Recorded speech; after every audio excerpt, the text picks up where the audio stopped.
Hello, and welcome to Pep Talks. May 15th just passed, and it was a normal day for most people. Because guess what? Most people I know have no clue that May 15th every year since the 1990s has been designated by the United Nations to be the International Day of Families. It's amazing how important family is, and yet family gets a bad rap or doesn't get enough of the time or the budget. As I speak to you right now, I need to get on my way to the hospital because our oldest son has not been well for a while. And that is just life.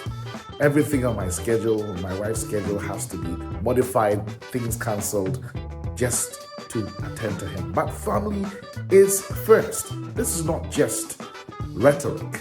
Let me give you 6 compelling reasons why family is such a big deal. You can read the fuller article on my website, at www.yampebi.com. But I have 6 C's I talk about. Number 1 is the creator factor, the creator perspective. God himself, who created us in his image and his likeness, is family. Look at the terms used for God: Father, Son, Spirit. God is family, and he made us in his image and likeness. See how important family is. In fact, those of you who are Christians know that in scripture you can't even qualify to lead the family of God, which is the church or the household of faith, as it's called sometimes. You cannot qualify to lead it if you are not managing your own family well. God is family. At the center of the universe, like one theologian has said, is family.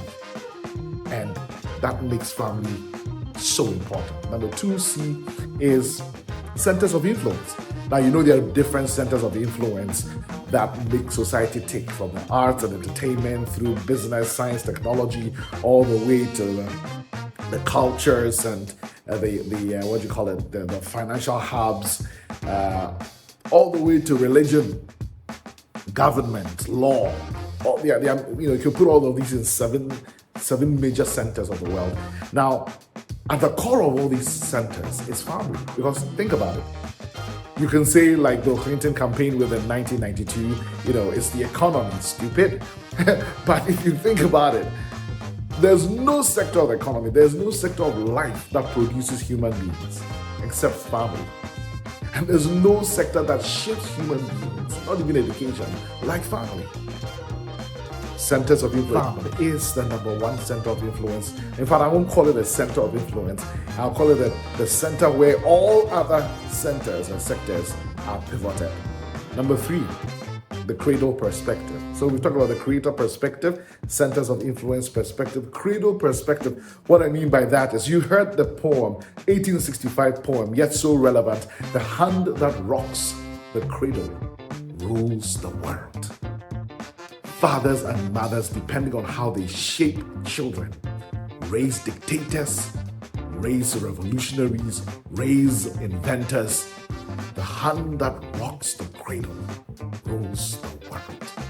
That's the cradle perspective. Number 4, you can be sure, as a scientist, as a doctor, I'll bring in the cellular perspective. The whole body, my whole body is made of cells. A cell is the basic unit of the life, of biological life. Or you could say like the atom for all of matter, right? So is the family. The family is the basic unit, not just of society, of humanity. And you think it doesn't matter, but think about it. When we say somebody has cancer, it just means that, one cell has gone bonkers and other cells have joined them, and the whole human body dies because one cell is out of whack. That's the way a whole society, even a whole humanity, can perish because of one cell, family. The unit of our entire existence as human beings, as civilizations, hinges on family. That's the cellular perspective. Last but one is what I call the calculation perspective. I've certified many deaths. You wish you didn't have to do that as a doctor, but that's the reality. And people say all kinds of things on their deathbeds. One of the things that has occurred to me, and I've heard many people say it, that there's no one on their deathbed who wishes they had spent more time at the office. or wishes they had spent more time at the factory, or wishes they were flying more. On their deathbed, most people's regret is that they should have put more into family. That's what I call the calculation perspective, because unfortunately, hindsight is 2020. Looking back, we have perfect vision, but often it's too late. My final one is the COVID-19 perspective. When COVID hit, where were we all told to go? Home. All of a sudden, expensive adverts were run on CNN and other networks by WHO telling us, go home, stay home. People who stay home are heroes. Well, let it not be lost on us now that the pandemic is over. And the most important place to be is still home.